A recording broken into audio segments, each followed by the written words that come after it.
What's up, Packer fans? Welcome back to the Pack a Day podcast. I'm your host, Andy Herman. You can follow me on Twitter at Andy Herman NFL. Hope you are all enjoying your holiday weekend. We are sort of in the midst of a crazy NBA offseason. Kevin Durant is likely on the move once again. Kyrie Irving. There's a ton of things that are happening in the NBA. It seems to get crazier by the day. Already been a ton of signings and trades, etc.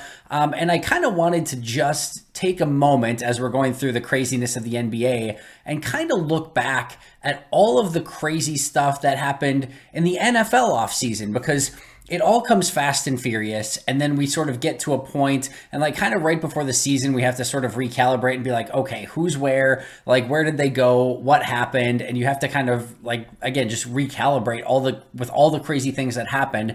And I wanted to spend a little bit of extra time on it and go over it today, because there was really a ton of moves that had a drastic effect on the NFC as a whole.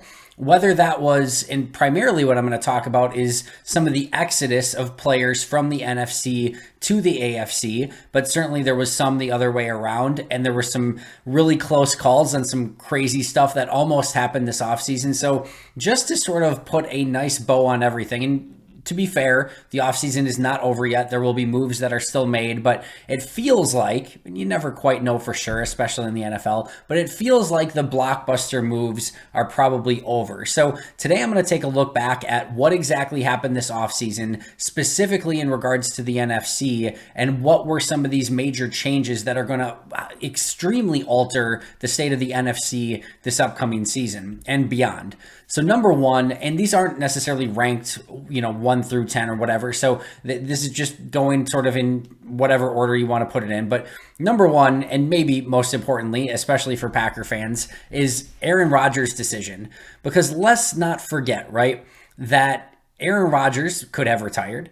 And while I don't necessarily buy that that was ever super on the table, it definitely seemed like he contemplated it for a significant period of time and ultimately came to the decision that he not only didn't want to retire, but most importantly, wanted to play for the Green Bay Packers. And there was some thought that maybe he was going to say that with Nathaniel Hackett going to Denver, that he wanted to play out west and go play for the Broncos. And whatever happened, there were scenarios out there that Aaron Rodgers would not have been a Green Bay Packer, even if it was something as simple as retiring. So that clearly changes the Green Bay Packers, but it also changes the entire face of the NFC, because we'll get into this next move here in just a second. But man, if Rodgers would have went and played with Denver, how would that have altered Russell Wilson and where he was playing? And clearly the Packers would have had to have gone in an entirely different direction at quarterback. Would they have gone with Jordan Love? Would they have tried to acquire Russell?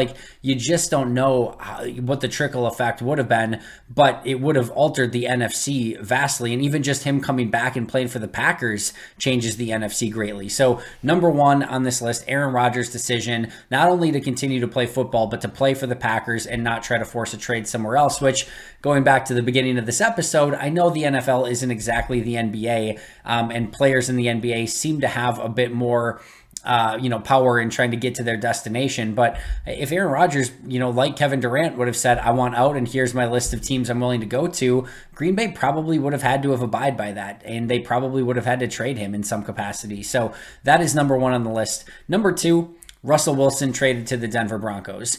And if we're looking at the Seahawks and being fair about it, the Seahawks needed some sort of major change, right? The Pete Carroll, Russell Wilson, dynamic in Seattle was not working anymore, and they needed to go in some sort of different direction. Seattle has not been super competitive, and that relationship became stale, and the Seahawks had to do something, right? However, I thought for sure by, middle to end of last season that it would be Pete Carroll that would be gone, and they would maybe give Russell Wilson a bit more say and go into a different direction with a new head coach, try to build a better offensive line around Russell Wilson and go in that direction, rather than trading away Russell Wilson, bringing in Drew Lock, and keeping Pete Carroll. So that entire decision-making process, I don't hate the return that Seattle got back, but I think Denver clearly won that trade. Now, Russell Wilson hasn't exactly been the same. We have seen some signs of decline, but there's no question in my mind that he's still one of the top quarterbacks in the NFL. You can win a Super Bowl with Russell Wilson, and I'm really intrigued to see what he can do in Denver with a lot of talent and with Nathaniel Hackett, calling the plays and being the great offensive minded coach that he is. So, but this is another player, or in the first one that we're discussing here, that is part of an exodus from the NFC to the AFC. One of the best quarterbacks just went and a team that's given Green Bay some troubles with Russell Wilson at quarterback over the years. Russell Wilson now in Denver and no longer in Seattle. So another major change in the NFC there. Number 3, we're going right back to the Green Bay Packers. Davante Adams, the best wide receiver in football, traded to the Raiders. Another exodus from NFC to AFC. He will go to a jam-packed AFC West, which did a ton of moves this offseason, many of which we'll get to today. But anytime you have either one of or the best wide receiver in football, changing conferences, that's going to be a big deal. And it's just another, sort of paradigm shift moment for the NFC. He's clearly getting to play with Derek Carr. We all know the story here. Green Bay did their best to recuperate, getting 2, first round pick, second round pick, moving up to get Christian Watson with that second round pick, using their cap space to, really build a deeper team. But this is a major change for the NFC, major change for the Packers, and another one that we're just going to have to kind of keep an eye on, clearly from a Packers standpoint, but how things work with Davante Adams and the Raiders as well. Number 4, let's not forget, Tom Brady retired, and then he came back. It looked like for a second that everything was sort of going in Green Bay's favor, right? The 49ers were making a change at quarterback, and Jimmy Garoppolo, and he's given Green Bay trouble as recently as last year. Not that it was Jimmy Garoppolo that won that game, but Packers have lost to Jimmy Garoppolo-led teams. Russell Wilson was leaving the conference. Tom Brady was retiring. Aaron Rodgers returned.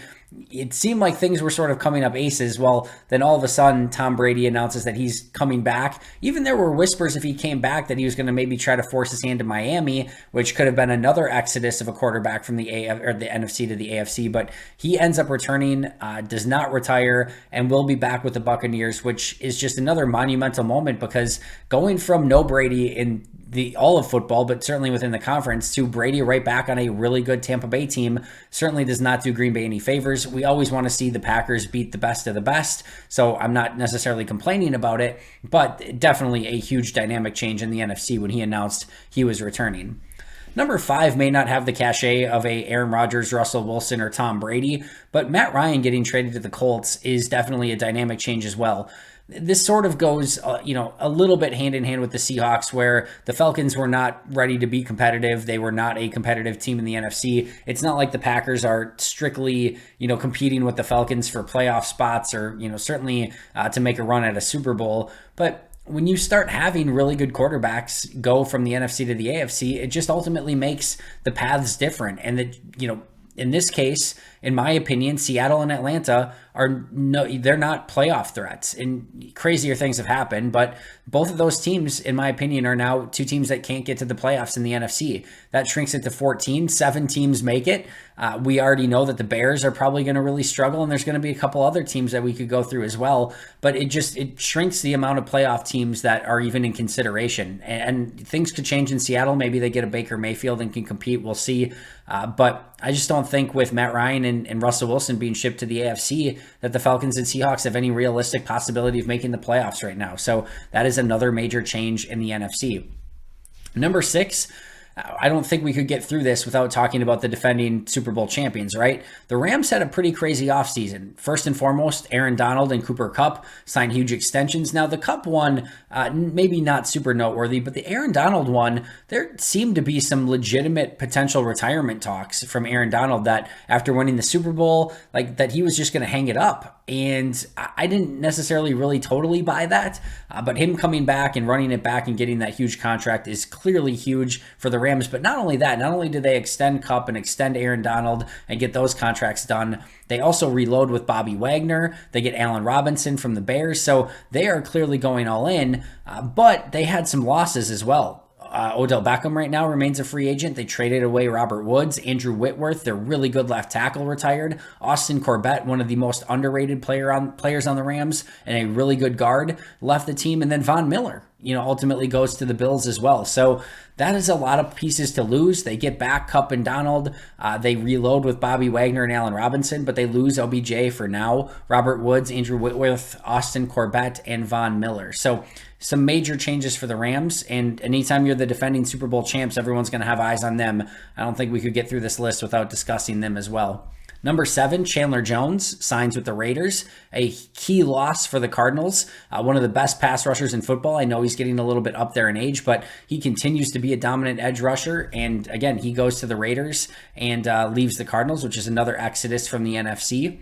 Another one, the Browns trade for Amari Cooper, which takes Amari Cooper from the Cowboys to the Browns. So another really good player that goes from the NFC to the AFC. Not to mention the Cowboys also lost 2 key offensive linemen in La'el Collins and Connor Williams. Also lost Randy Gregory, amongst others, on the defensive side. So some real key losses for the Cowboys this offseason. The Chargers trade for Khalil Mack. We could talk once again here about the Bears not really being a super competitive team here. So losing Khalil Mack, maybe doesn't change things all that much for them, but that's another really good edge player and just really good defensive football player that will go from the NFC to the AFC.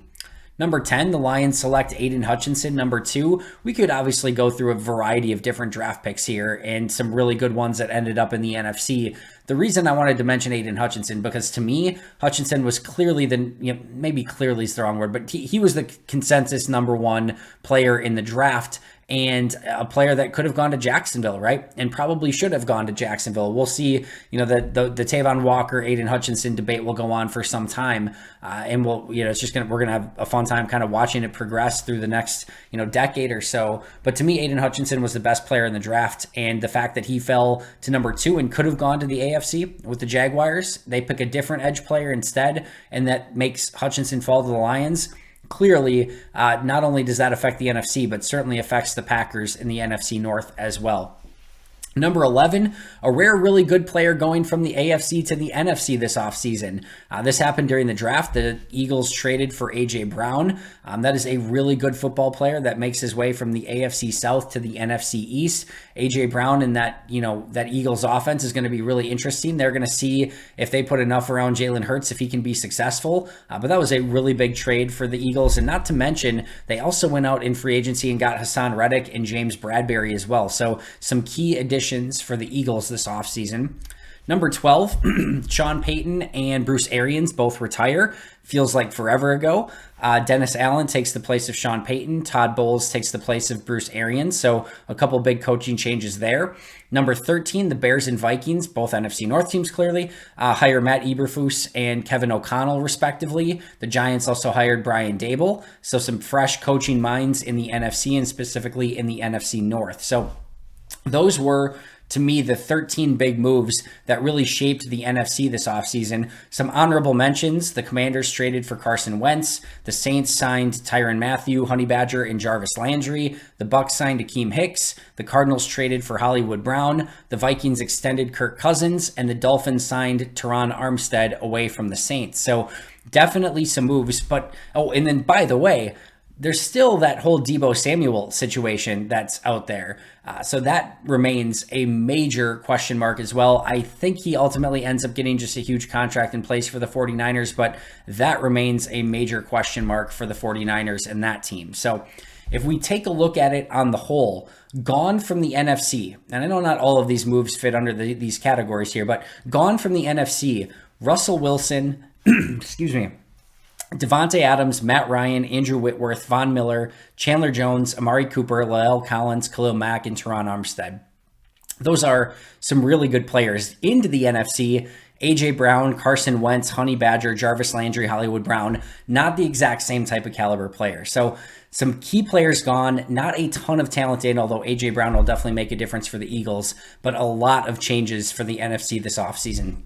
Hopefully this recap was helpful for you. I will be right back here tomorrow with an all-new episode. But until next time, and as always, go Pack Go.